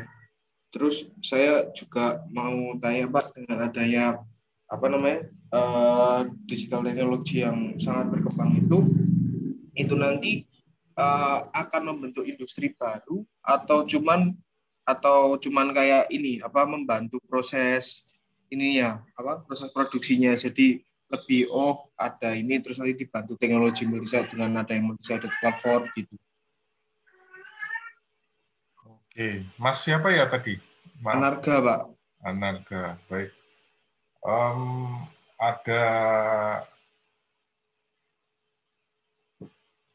Ada 2 hal ya, Mas Anarga ya. Yang pertama adalah kalau untuk UKM atau small business itu apakah semua harus ikut masuk ke sini atau bagaimana? Nanti pada saat kita bahas tentang platform digital secara lebih spesifik itu ada 2 strategi. Yang pertama adalah coring, Yang satu lagi adalah tipping. Jadi bagi platform besar, bagi UMKM, maaf, mereka bisa membuat sendiri platform yang mereka miliki, atau mereka bisa bergabung dengan platform besar yang sudah ada. Sederhananya begitu. Jadi kalau Anda merasa mampu, Anda bisa bikin sendiri platform Anda, walaupun ukurannya kecil ya. Misalnya Anda buat produk-produk pertanian di sebuah desa begitu, Anda bisa buat semacam platform yang menghubungkan antara orang-orang yang menjadi konsumennya, petani setempat, kemudian Anda juga bisa menggait kerjasama dengan perusahaan-perusahaan yang besar yang menjadi suppliernya, itu di sisi yang satu lagi. Kemudian mungkin Anda bisa membuat platform lagi untuk investor misalnya yang mau membantu memberikan dana kepada para petani di tempat tersebut. Jadi walaupun Anda small business, Anda bisa juga membuat platform sendiri, walaupun ukurannya tentu tidak sebesar Google atau sebesar Facebook. Atau yang kedua, Anda bergabung ke dalam platform yang sudah ada. Misalnya Anda menjual produknya lewat Bukalapak, Anda menjual produknya lewat Lazada, Tokopedia, dan seterusnya. Mereka Anda dompleng di kesuksesan atau kebesaran keluasan jaringan yang sudah dimiliki oleh platform besar tersebut. Intinya ada dua strategi ini, Mas. Coring dan tipping. Nanti kita bahas secara lebih spesifik tentang platform digital. Nah, pertanyaannya lagi, apakah semua UKM harus membuat platform? Enggak juga, karena kita harus lihat nih, platform ini adalah salah satu model bisnis ya. Tidak semua model bisnis harus menjadi platform. Anda membuat bisnis yang modelnya konvensional juga nggak ada masalah. Anda misalnya bercocok tanam, punya lahan, kemudian bertani di situ, kemudian menjual produk pertanian, jualannya linear saja, jadi sederhana Anda tanam, kemudian Anda panen, Anda jual. Ya is okay, nggak ada masalah. Anda nggak perlu semua perusahaan lantas harus menjadi platform. Yang saya ingin sampaikan atau ingin tekankan di sini adalah dengan adanya teknologi, peluang untuk akselerasi tadi ya, untuk bisa tumbuh dalam waktu cepat, dalam waktu singkat, pertumbuhannya, growing-nya itu besar banget, itu adalah dengan menciptakan multi-sided platform, karena ada network effect di situ. Tapi kalau Anda ingin berbisnis, ya sudahlah saya cukup begini aja, saya mau bikin misalnya jualan bubur ayam setiap pagi di depan kampus misalnya. Ya is okay, nggak ada masalah. Apakah Anda bisa tumbuh? Ya bisa aja. Apakah Anda bisa sustain? Ya bisa saja. Tapi pertumbuhannya itu relatif tidak terlalu signifikan. Mungkin 1 tahun, mungkin saat ini saya buka warung bubur misalnya, bubur ayam gitu. Tahun depan ya warung bubur ayamnya mungkin nggak banyak berubah. Tahun depannya lagi ya mungkin tidak banyak berubah. Tapi kalau Anda buat dalam bentuk platform, nah 1 tahun pertama dengan 1 tahun kedua dengan tahun ketiga dan seterusnya itu bisa jadi berubahnya sangat besar. Jadi sekali lagi tidak semua harus menjadi platform, tapi platform itu memungkinkan kita untuk akselerasi, untuk tumbuh lebih cepat dalam waktu singkat. Terus pertanyaan Anda yang kedua tadi, apakah akan membuat industri baru? Ya likely ya, quite likely akan tercipta industri baru. Sebelumnya kan kita nggak tahu ada buzzer, ada influencer. Ternyata sekarang mereka menjadi salah satu boleh dibilang profesi yang menjanjikan di zaman sekarang. Kalau Anda punya follower ratusan ribu, Anda bisa menjadi endorser, Anda bisa menjadi brand promoter, Anda bisa jadi influencer yang cukup diakui gitu.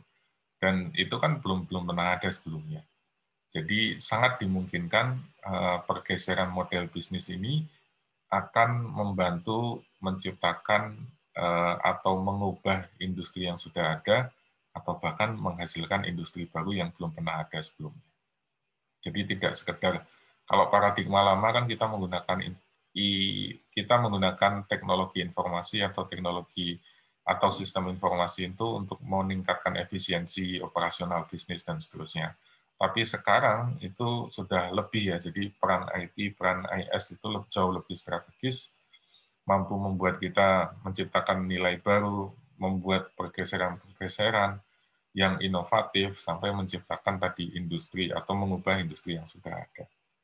Begitu Mas jawabannya kurang lebihnya. Baik Pak, terima kasih Pak. Ada lagi yang lain mungkin yang mau ditanyakan atau disampaikan, silakan. Maaf Pak, Ya Mbak, silakan Mbak. saya Kinkin, tapi saya nggak mau nanggepin aja sih Pak. Tadi yang pertanyaan sebelumnya itu ada kayak tentang peran pemerintah gitu kan Pak, semakin kesininya gimana. Nah, kalau misalnya kayak kasusnya Netflix gitu kan Pak, dia kan kayak provider streaming tapi kan dari luar negeri. Nah, sedangkan kalau itu tuh kayak menimbulkan banyak kontra gitu Pak di dalam negeri, karena pertama itu kalau dari pemerintah itu untuk regulasi penyiaran dari luar negerinya itu masih terbatas. Terus habis itu Netflix ini tuh lolos dari kewajiban pajaknya, sementara untuk menikmati layanannya itu kan setiap penonton kan wajib kayak bayar gitu kan Pak, langganan gitu. Nah, terus selain itu dengan adanya platform digital itu juga kayak menimbulkan kontra gitu dari KPI, dia tuh kayak bilang justru bisa mengurangi bisnis dari rumah produksi di dalam negeri gitu Pak. Jadi selain itu kan waktu itu juga pernah Kemendikbud itu kolaborasi sama Netflix. Jadi kontennya itu ditayangin di TV nasional. Nah, harus tuh kayak banyak kontranya kenapa Kemendikbud itu enggak kolaborasinya sama kayak pemain dalam negeri, sama kreator dalam negeri gitu Pak. Kalau menurut saya, jadi kalau di samping segi positif dari platform digital itu juga ada kontra di balik itu yang harus diperhatikan gitu juga Pak. Terutama kalau dari kayak platform-platform dari luar negeri kayak gitu. Oke, terima kasih Mbak. Ya, jadi apa yang Anda sebutkan itu kalau di Indonesia istilahnya adalah over the top ya. Perusahaan yang beroperasi lintas negara, lintas bidang, dia tidak berbisnis, tidak punya kantor di Indonesia, tapi dia bisa memberikan layanan atau cari duit dari konsumen yang ada di Indonesia. Ini beda dengan perusahaan multinasional ya.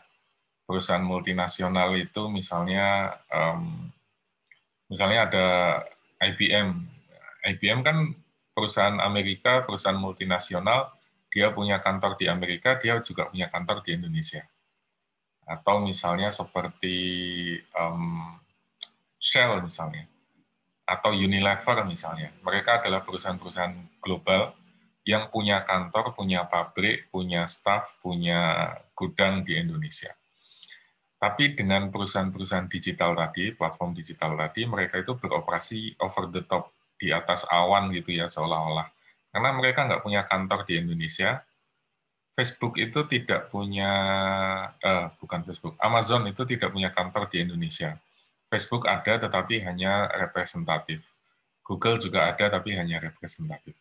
Tapi terlepas dari itu semua, yang ingin saya sampaikan di sini tadi, adalah bahwa perusahaan-perusahaan itu berada di luar jangkauan pemerintah. Karena mereka tidak punya cabang, dia tidak punya kantor, tidak punya di Indonesia.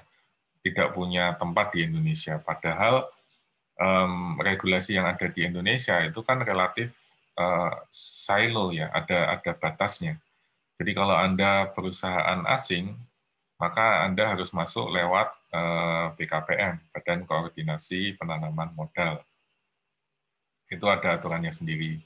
Kemudian nanti kalau Anda misalnya ingin menjual barang atau menjual jasa di sektor telekomunikasi, maka nanti akan diregulasi oleh Kominfo. Jadi masing-masing punya punya aturannya atau regulasinya sendiri. Kalau kemudian tadi Anda melakukan aktivitas penyiaran, broadcasting, nanti harus berurusan dengan KPI juga. Kemudian kalau nanti Anda memberikan produk atau jasa yang ada duitnya ya, berurusan dengan keuangan, mungkin harus bekerja sama atau berurusan dengan BI dan OJK. Nah, ini hanya contoh saja, hanya ilustrasi saja bahwa ada cukup banyak kompleksitas yang harus penuhi di sini. Karena regulasi yang ada itu sifatnya sangat terkotak-kotak, ada silo-silonya. Dan silo-silo ini, karena masing-masing itu terkotak-kotak, mereka tidak bisa digunakan untuk menangkap dalam tanda kutip perusahaan-perusahaan yang over the top tadi. Gimana caranya mau nangkap Google supaya mereka mau bayar pajak, kemudian mereka mau produknya misalnya dikasih SNI, Standar Nasional Indonesia, dan seterusnya, kan nggak mungkin. Salah satu kelemahannya adalah regulasi kita masih tersilo-silo, jadi terkotak-kotak pada bidang yang sama. Padahal adanya platform-platform digital itu kecenderungannya akan semakin horizontal, semakin lintas sektor dan lintas industri. Kemudian kelemahan yang lain ya, Mas dan Mbak sekalian, adalah bahwa regulasi itu tidak boleh mendahului inovasi. Jadi yang ada adalah bahwa inovasi harus jalan duluan, jadi ada orang membuat produk, kemudian diluncurkan ke market, terjadi inovasi, baru nanti di belakang dibuat aturan hukumnya, regulasinya. Selalu begitu. Kenapa tidak dibuat regulasinya dulu? Karena nanti akan menjadi tidak efektif. Sebab pelaku pasar akan ada kecenderungan untuk moral hazard ya, sehingga regulasinya itu disiasati, dicari loophole-nya. Oleh karena itu, biasanya inovasi selalu jalan duluan, baru nanti regulasinya mengikuti di belakang. Hanya saja, gap-nya ini tidak boleh terlalu jauh, gap antara regulasi dan inovasi. Seperti ada, misalnya dulu ada Gojek dan Uber pertama kali masuk ke Indonesia itu kan tidak diregulasi. Sampai kemudian ada kisruh, ada ribut-ribut antara sopir taksi konvensional dengan sopir taksi Uber, baru kemudian Kementerian Perhubungan melakukan atau membuat regulasi. Jadi ada dua kelemahan mendasar kalau kita bicara regulasi teknologi. Yang pertama tadi regulasi kita itu cenderung silo, terkotak-kotak, menurut bidang pengawasan atau kompetensi masing-masing. Kemudian yang kedua, kalau kita bicara teknologi dan inovasi, regulasi itu selalu di belakang, tidak bisa di depan. Beda dengan misalnya AMDAL gitu ya, Anda mau bikin pabrik, itu harus ada syarat-syaratnya, harus membuat pembuangan air seperti ini, kemudian nanti ada penyimpanan sampah seukuran ini, kemudian nanti harus ada mekanisme atau standar ukuran luasan lahan hijaunya sekian persen dibandingkan dengan luas bangunan misalnya. Itu bisa dibuat di depan. Tapi kalau kita bicara teknologi, nggak bisa kayak gitu, karena teknologinya berkembang dengan sangat cepat. Pasti regulasinya akan ketinggalan. Cuman gimana caranya supaya regulasi itu jangan jauh-jauh ketinggalannya. Itu yang menjadi pertanyaan. Gitu. Mungkin yang lain kalau ada komentar atau pertanyaan terkait dengan apa yang kita bahas pada pagi siang hari ini, silakan. Mungkin belum ada pertanyaan lagi, Pak. Oke, baik. Kalau terkait dengan materi, kemudian tugas dan lain sebagainya, apa masih ada komentar atau pertanyaan, atau mungkin ada kesulitan barangkali? Pak, maaf, terkait post-class activities itu kan yang sesi hari ini untuk install dan screen capture, betul. Python sama PyCharm, tapi linknya itu menuju ke assignment 9, Pak. Oh, oke. Nanti saya cek ya, Mbak. Oh iya. Sebentar, ya, nanti saya cek. Jadi di sini yang saya minta dari Anda itu sebetulnya adalah untuk menginstall dan mengcapture apa yang untuk menginstall dan mengcapture Python dan PyCharm. Kemudian nanti Anda bisa kirimkan atau kopikan saja filenya. Anda bisa foto atau Anda bisa capture sendiri. Kemudian Anda bisa upload di link yang saya sudah buat. Cuman linknya mungkin saya perbaiki dulu. Sebentar. Saya share saja di sini ya, Mas Mbak sekalian, di kolom chat ini. Link yang baru, nanti mohon dikirimkan ke alamat tersebut. Anda boleh foto, Anda boleh screen capture, Anda boleh selfie di situ. Yang penting terlihat bahwa aplikasinya sudah terinstall dengan baik. Kemudian kalau ada problem, ada masalah, tidak kompatibel dan lain sebagainya juga mohon disampaikan ya, Mas dan Mbak sekalian. Yang lain mungkin ada komentar atau pertanyaan barangkali? Tidak ada? Cukup jelas ya. Kalau begitu mungkin untuk sesi hari ini saya akhiri agak cepat saja. Nanti silakan Anda ikuti post-class activities-nya. Silakan Anda install Python dan PyCharm, kemudian linknya tadi barusan sudah saya share ya di kolom chat, silakan diikuti di sana. Kalau ada masalah, ada kesulitan, mohon segera saya dikabari. Lalu, nah untuk kelas pengganti ini, Anda enaknya atau kosongnya itu lebih banyak di hari apa? Senin, Selasa, Rabu, Kamis, Jumat, atau perlu kita buat polling misalnya? Bikin polling aja, Pak. Oke, baik. Nanti saya buatkan polling ya, saya susulkan. Oke, kalau begitu mungkin untuk sesi yang ketiga ini saya cukupkan dulu sampai di sini. Terima kasih Mas dan Mbak sekalian atas kehadirannya. Ada yang mau bertanya? Saya, Pak, sebenarnya mau nanya sedikit soal tugas. Sebenarnya tugas itu, setiap tugas ada deadline tertentunya nggak ya, Pak? Itu aja sih. Saya tunggu sampai hari tersebut ya, Mas. Jadi misalnya, kalau yang post-class activities, misalnya post-class activities-nya itu hari ini ya. Jadi pertemuan hari ini ada post-class activities-nya begitu. Saya bisa tunggu sampai beberapa hari sesudahnya, misalnya sampai weekend gitu, kalau Anda butuh waktu untuk mengerjakan dan seterusnya. Apalagi kalau nanti ke belakang ada yang sifatnya cukup teknis, mungkin saya bisa beri extension agak lama, tapi tidak sampai lebih dari 1 minggu. Jadi pada pertemuan berikutnya saya sudah move on ke tugas berikutnya gitu, Mas. Berarti maksimal sebelum pertemuan kelas ya, Pak ya? Ya. Ya.